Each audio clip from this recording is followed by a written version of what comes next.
Samajwadi party के राष्ट्रीय अध्यक्ष अखिलेश यादव फिरोजाबाद में एक श्रीमद् भागवत कथा में समाजवादी पार्टी के मैनपुरी के पूर्व विधायक राजू यादव के यहां पहुंचे, जहां उन्होंने मीडिया से बात करते हुए कहा कि संभल में और अन्य जगह मंदिर मिल रहे हैं। उन पर अखिलेश यादव ने कहा कि फिरोजाबाद में भी अगर खुदाई की जाए तो कुछ न कुछ मिल जाएगा। वहीं उन्होंने अमित शाह, नरेंद्र मोदी पर बिना नाम लिए निशाना साधते हुए कहा कि भगवान श्री कृष्ण गुजरात में अपने प्राण त्यागे थे, उन्हें प्राण त्यागने के बाद ही तब से कलयुग की शुरुआत हुई है। संसद में जो राहुल गांधी ने भाजपा नेताओं के साथ धक्का मुक्की हुई, इसको लेकर अखिलेश यादव ने कहा कि सभापति जी को सभी पार्टियों को बुलाकर बात करनी चाहिए थी। बाबा साहब भीमराव अम्बेडकर पर कहा कि बाबा साहब अम्बेडकर जी ने हमें संविधान दिया, खाली अमित शाह जी नहीं बल्कि पूरी भारतीय जनता पार्टी को माफी मांगनी चाहिए। ये खोदने वाले लोग भारत के सौहार्द को खोदेंगे और पहले भी गलत, क्योंकि जब हमारे देश में प्लेसेस ऑफ वर्शिप एक्ट पहले से मौजूद है और प्लेसेस ऑफ वर्शिप एक्ट इस बात की पाबंदी लगाता है कि किसी तरह की चीज़ों में इस तरह के सर्वे, इस तरह के खुदाई के काम न हो। लेकिन भारतीय जनता पार्टी जानबूझ करके इन मसलों को इसलिए उठा रही है क्योंकि किसान के सवाल पर वो बात नहीं करना चाहते। भारतीय जनता पार्टी से किसान ये पूछे कि आपने तो किसान की आय दोगुनी की बात की थी, लेकिन किसान आज भी तकलीफ और परेशानी में है। जिस समय उसे डीएपी चाहिए था, डीएपी उपलब्ध नहीं था, खाद उपलब्ध नहीं थी, जो बीजों की कीमत बढ़ी है, कीटनाशक दवाइयों की कीमत बढ़ी है और बिजली का बिल लगातार बढ़ता चला है। जो सिंचाई से लेकर के तमाम इंतजाम थे वो सरकार करने में नाकाम रही है। और अगर फसल तैयार भी किसान कर रहा है तो उसको कीमत कहाँ मिलेगी, उसके लिए कोई इंतजाम सरकार नहीं। और जितने बड़े पैमाने पे बेरोजगारी बढ़ती चली जा रही है, 10 साल हो गए उनको दिल्ली में, उत्तर प्रदेश में भी 7 साल की सरकार हो गई।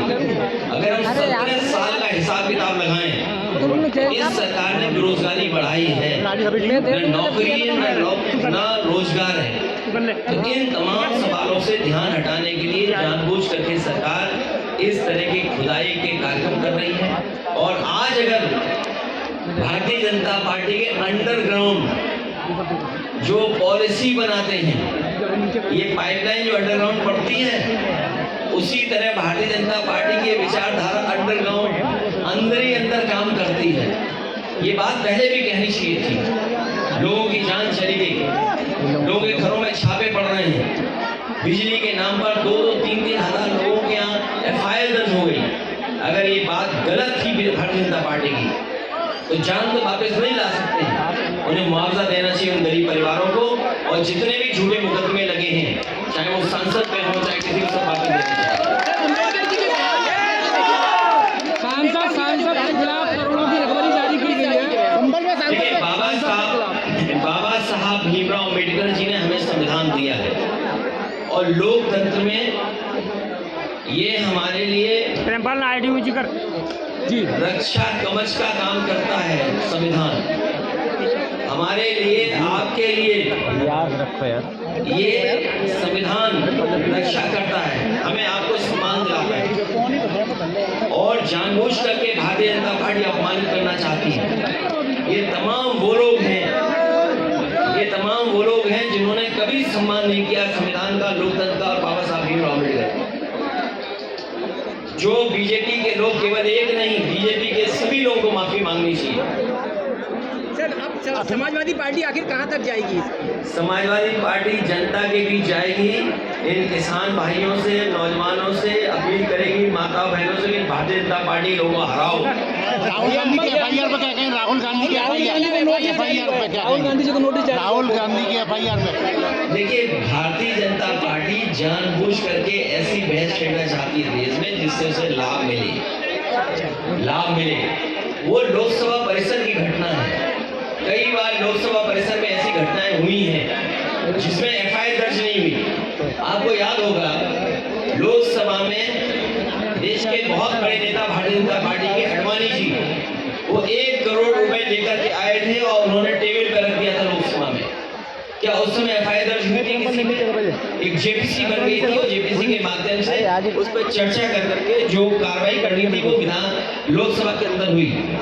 लेकिन ये जानबूझ करके भारतीय जनता पार्टी लोगों को डराना चाहती है। एफआईआर से, झूठे मुकदमों से कोई डरने वाला नहीं है। सर समाजवादी पार्टी के 12 मंत्री हैं, उन्होंने कहा बीजेपी आतंकवादी है, भारतीय जनता पार्टी आतंकवादी संगठन है सर। हो सकता है उन्होंने ज्यादा कह दिया हो, उन्हें ये लगा हो जो नफरत फैलाने वाला दल है। आप नफरत फैलाने वाले दल को क्या कहेंगे? जो दल ये जानता हो कि इस घटना के बाद लोगों की जान चली जाएगी, उस दल को आप क्या कहेंगे? केवल एक जगह नहीं, कई उदाहरण मैं दे सकता हूँ जहाँ पर भारतीय जनता पार्टी ने इसी तरह नफरत फैलाने का काम किया है। भैया संभल में मंदिर जगह जगह निकल रहे हैं और